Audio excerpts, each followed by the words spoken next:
Monsieur le préfet, racontez-nous un petit peu ce qui s'est passé ce matin et le résultat de cette intervention. Écoutez, nous avons simulé un attentat terroriste à l'aéroport de Limoges, c'est-à-dire dans un avion qui arrivait de Marseille, donc avec un terroriste à bord. Donc on a déclenché évidemment l'ensemble des services de sécurité, secours aux personnes, etc. Voilà, on a mobilisé le centre opérationnel départemental. 271 personnes ont été mobilisées pour organiser et faire fonctionner cet exercice. Je remercie en particulier les élèves de l'école d'infirmières de la Croix-Rouge qui ont joué les victimes. L'avion a été simulé par un bus qui a été déposé sur le bord de la piste. Et donc nous avons, comme nous l'aurions fait dans le cadre d'un véritable événement, on a mobilisé le RAID, les forces de police locales sont intervenues avant que le RAID n'ait eu besoin d'intervenir, puisque le terroriste s'est manifesté en tirant sur les forces de l'ordre dès que l'avion a été posé, dès que les forces de l'ordre se sont approchées. On a aussi déclenché tous les dispositifs de sécurité aux personnes, avec le SAMU qui a mobilisé en vrai un certain nombre des moyens supplémentaires, de même que l'hôpital, le centre hospitalier universitaire de Limoges, que je remercie au passage, a rappelé des gens, rouvert la crèche pour que les personnels puissent mettre leurs enfants et venir secourir les personnes.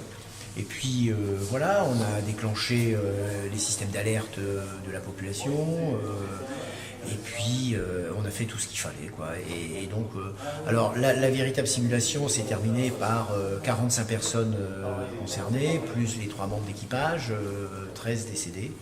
Et puis 8 personnes en urgence absolue, hospitalisées, prises en charge immédiatement par les services hospitaliers, malgré l'épisode de la grippe. C'est-à-dire que voilà, le CHU a été en mesure, voilà, d'organiser l'accueil fictif, hein, mais c'était quand même physiquement réel, des victimes malgré l'épisode de la grippe qui occupe beaucoup les urgences. Quel bilan leur tirez-vous de cet exercice? Eh bien, notre objectif, c'est d'abord de tester l'alerte. Donc ça a marché, hein, voilà, la mobilisation générale. Tester aussi la chaîne de commandement. Tester la coordination des services, y compris avec le procureur de la République, nous l'avons fait également. Et puis tester le fonctionnement, la réactivité des secours aux personnes.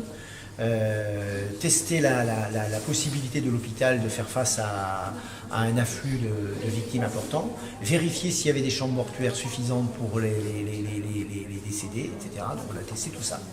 Et le bilan? Eh bien, le bilan était positif, il est très positif. Hein, voilà. Évidemment, on a des petits, naturellement, des réglages à faire. Et puis, voilà, on sait aussi qu'on joue, on sait aussi qu'on n'est pas dans une réalité. Voilà, bon, on a testé aussi la possibilité, le dispositif d'information des familles. On a mis en place une cellule d'écoute téléphonique. On a mobilisé le niveau national pour la cellule d'accueil des victimes et des familles des victimes.